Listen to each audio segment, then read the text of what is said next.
Hello everyone, welcome back to my channel the notes corner. I hope you are all good. So अब तक हमने Indian contract act 1872 के अंदर offer, acceptance, consideration, agreement जैसे important topic किए, ठीक है, जो मेरे चैनल में आपको मिल जाएंगे। लेकिन अब सबसे बेसिक और इम्पॉर्टेंट क्वेश्चन जो एग्जाम में आता है कि कॉन्ट्रैक्ट होता क्या है, ठीक है, क्या हर एग्रीमेंट कॉन्ट्रैक्ट हो सकता है। सो इस वीडियो में हम समझेंगे कि कॉन्ट्रैक्ट की definition under section 2H of Indian contract act 1872, इसका मीनिंग क्या होता है विद सिंपल एग्जांपल्स, और क्या हर एग्रीमेंट जो है कब कॉन्ट्रैक्ट बनता है, ठीक है। कॉन्ट्रैक्ट समझने से पहले एग्रीमेंट क्या होता है, सबसे पहले आप वो देखें जो मैंने उसकी वीडियो अपलोड की हुई है अपने चैनल पर, ठीक है। फिर जाके आपको कॉन्ट्रैक्ट क्या होता है वो अच्छे से समझ आएगा। सबसे पहले मैं आपको कॉन्ट्रैक्ट का सिंपल मीनिंग बता देती हूँ कि कॉन्ट्रैक्ट कहते किसे हैं। जब दो पार्टीज किसी बात पर एग्री करती हैं और उनका एग्रीमेंट कानूनी तौर पर वैलिड होता है तो उसे हम कॉन्ट्रैक्ट कहते हैं, ठीक है। अब समझते हैं इसकी बेयर लैंग्वेज डेफिनेशन में क्या लिखा हुआ है। An agreement enforceable by law is a contract. जब दो पार्टीज, दो या दो से ज़्यादा पर्सन्स के बीच में एग्रीमेंट होता है, ठीक है, और उस एग्रीमेंट को लॉ के थ्रू इन्फोर्स किया जाता है तो उसे कॉन्ट्रैक्ट कहते हैं। लिखा है ना इधर, जैसे an agreement enforceable by law is a contract, जिसको हम लॉ के थ्रू इन्फोर्स करवा सकें उसे हम कॉन्ट्रैक्ट कहते हैं, ठीक है। अब समझते हैं, इसको देखते हैं।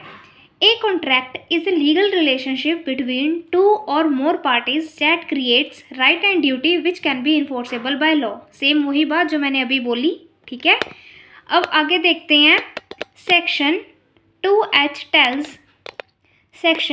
tells that for an agreement to become a necessary two things। Section 2H में एग्रीमेंट बनाने के लिए, एग्रीमेंट को कॉन्ट्रैक्ट बनाने के लिए सबसे पहले दो चीज़ें नेसेसरी हैं, जैसे agreement plus enforceable by law. जो एग्रीमेंट है वो इन्फोर्स होना चाहिए लॉ के थ्रू, तो हमारा जाके कॉन्ट्रैक्ट क्रिएट होता है, ठीक है। अगर बाई चांस एग्रीमेंट हमारा वॉइड हुआ तब वो हम उसे इन्फोर्स नहीं करवा सकते कोर्ट में जाके, तब हमारा वो कॉन्ट्रैक्ट नहीं बनेगा। की एग्जांपल देखते हैं, सिंपल सी एग्जांपल है इसकी, ठीक है।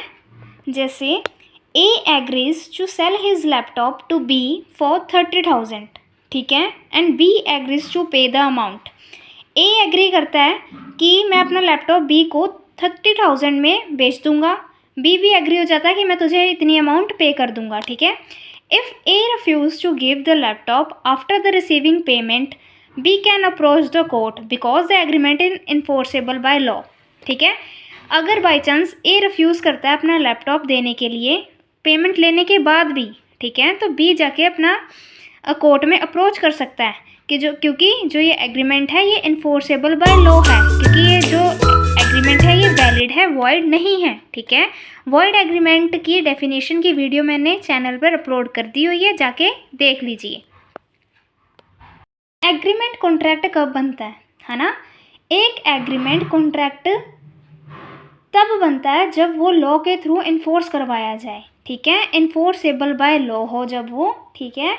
मतलब अगर कोई पार्टी अपना प्रॉमिस पूरा नहीं करती तो दूसरी पार्टी के पास कोर्ट में जाने के लिए लीगली रेमेडी अवेलेबल हो, ठीक है। इसलिए याद रखिए सिर्फ एग्रीमेंट होना इनफ नहीं है, एग्रीमेंट का लीगली वैलिड होना भी ज़रूरी है।